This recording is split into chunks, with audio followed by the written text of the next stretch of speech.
What do we mean when we say human-centric designs? Is it just something we say for marketing? Or how can we actually design what we can refer to as humanized spaces? We have to differentiate between three main categories when we deal with human-centric designs. These categories are urban design, architecture, and interior design.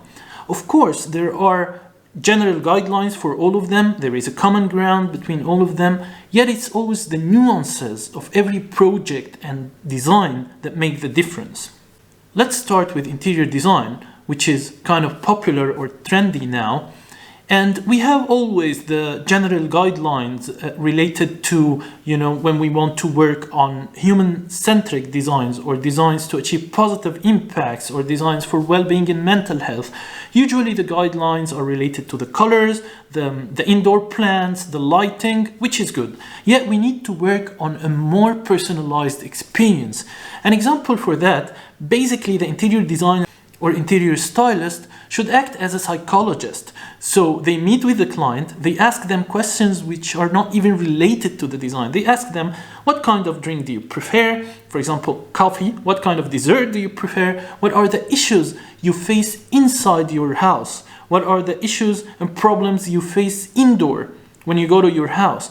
So, for example, a client would say, well, I like coffee, this is my favorite dessert. Some of the problems are that me and my wife, we don't talk to each other anymore, and when we talk, we just fight and argue.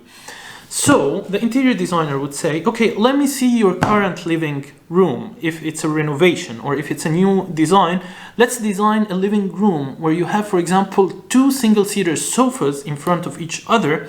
Okay, and we get you a table or an accessory where you can put it beside each single-seater sofa, where you can allocate 10 to 15 minutes twice a week where you just sit and chat. So you sit facing each other, you have your favorite coffee and drink, and you have your favorite dessert beside you. You allocate 10 to 15 minutes twice a week, you chat.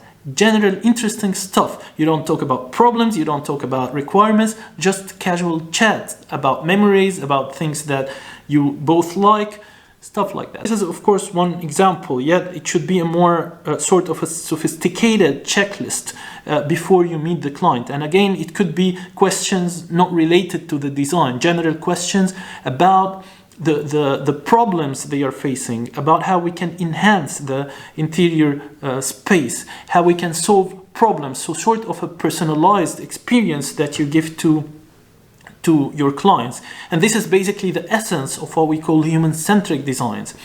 And now I think it's clear that this kind of approach is very different from the approach when we deal on an urban design scale, on the scale of the cities or the district. So, of course, on the urban design scale, we do have general guidelines, like we design walkable, bikeable, active, inclusive, playable cities. All that is very, very good. So we make sure that the spaces are, we have, for example, jogging tracks, we have play areas, we have green spaces. It's an inclusive design. Yet we need to, again, make a more personalized experience. These guidelines are general that we can apply anywhere in the world. Yet we need to create more personalized urban experience. So we study, for example, the culture, the identity of the city or the district. Before we spoke about the city personality test in order to understand the personality of the city and the district and the identity and the culture. And then, for example, an example would be if a city or a district is famous for example, a certain recipe, then we can work on that. We can enhance the potential. We can design areas where they can do restaurants and cafeterias and they can promote their recipe, which will give them a sense of achievement and strengthen their identity. If they are, for example, famous for some kind of music, we can design zones where they can play their music, or street art. Also, graffiti art is a very nice tool that we can use in a more personalized urban experience. So this kind of stuff could actually make a big difference when we understand the personality of the city and the district, when we understand the culture and we start building on that. Now, coming to the architecture, mainly the architecture usually introduces a new culture, introduces new ideas. It's sort of the artistic dimension of the design. And in many cases, architecture actually gave a new identity to a city or a district. Of course, we need to understand the culture and the identity of the place and build on that. And there is actually a school in architecture called vernacular architecture, where it uses local material, local designs, local colors, the vernacular architecture. Yet there are many other schools of architecture which are basically introducing new ideas, introducing new shapes, introducing new identity to the place.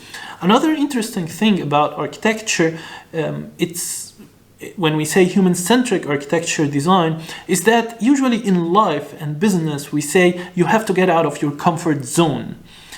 So in architecture, we actually, as architects, we need to design comfort zones for people. We need to design their spaces, their buildings should achieve the comfort conditions.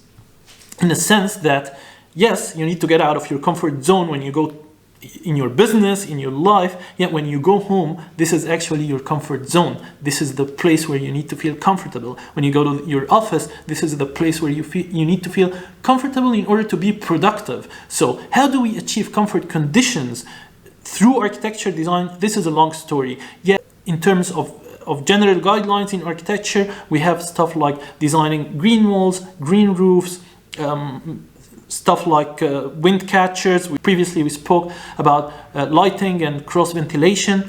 So we do have the general guidelines for the architecture. We can do a more personalized also architecture designs, and we can work on introducing new ideas and new culture. This was a brief about some of the differences between the three categories of urban design, architecture, and interior design when we deal with human-centric designs. Thank you, and until next time, see you soon.